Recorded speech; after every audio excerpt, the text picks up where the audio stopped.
मृत्यु, ये शब्द सुनते ही मन में अजीब सा डर और सवाल उठते हैं। लेकिन क्या आपने कभी सोचा है कि मृत्यु असल में क्या होती है? क्या यह जीवन का अंत है या किसी नए सफ़र की शुरुआत? नमस्कार दोस्तों, आज हम बात करेंगे मृत्यु, डेथ की। एक ऐसा विषय जिससे हम सब डरते हैं, लेकिन जिसे कोई भी टाल नहीं सकता।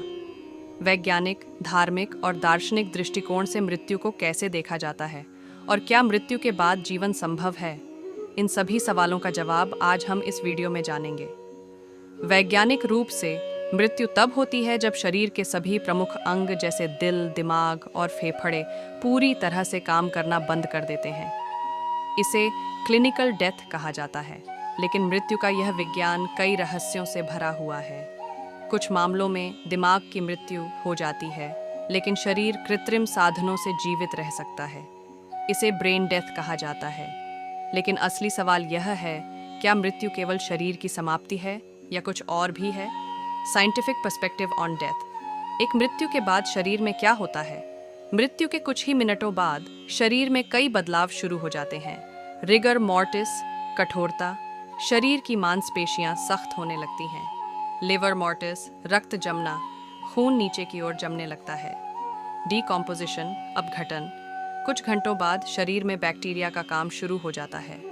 Near death experience. कई लोग जो मृत्यु के करीब से लौटे हैं, उन्होंने एक सुरंग, रोशनी या पुराने जीवन के दृश्य देखने की बात कही है। यह अनुभव वैज्ञानिकों के लिए भी एक रहस्य बना हुआ है।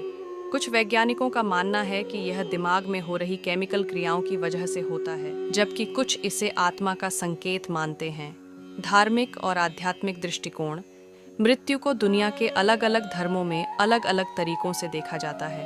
एक हिंदू धर्म, हिंदुइज्म, मृत्यु के बाद आत्मा, सोल, शरीर छोड़ देती है और कर्मों के अनुसार पुनर्जन्म, रीइंकार्नेशन होता है। मुक्ति, मोक्ष पाने का उद्देश्य जन्म मरण के चक्र से बाहर निकलना है। इस्लाम, मृत्यु को एक नई यात्रा का आरंभ माना जाता है, जिसमें इंसान को उसके कर्मों के आधार पर स्वर्ग, जन्नत या नरक, जहन्नम में भेजा जाता है।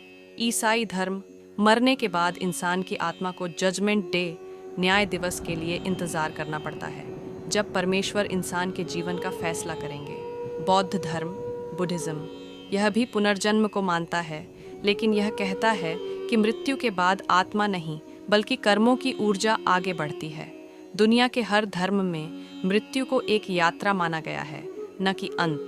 मृत्यु का मनोवैज्ञानिक प्रभाव। मृत्यु का डर, यह एक आम मानसिक स्थिति है जिसमें लोग अपनी या अपनों की मृत्यु को लेकर चिंता करते हैं। मृत्यु के बारे में सोचकर हमें जीवन की कद्र करनी चाहिए, न कि इससे डरना चाहिए।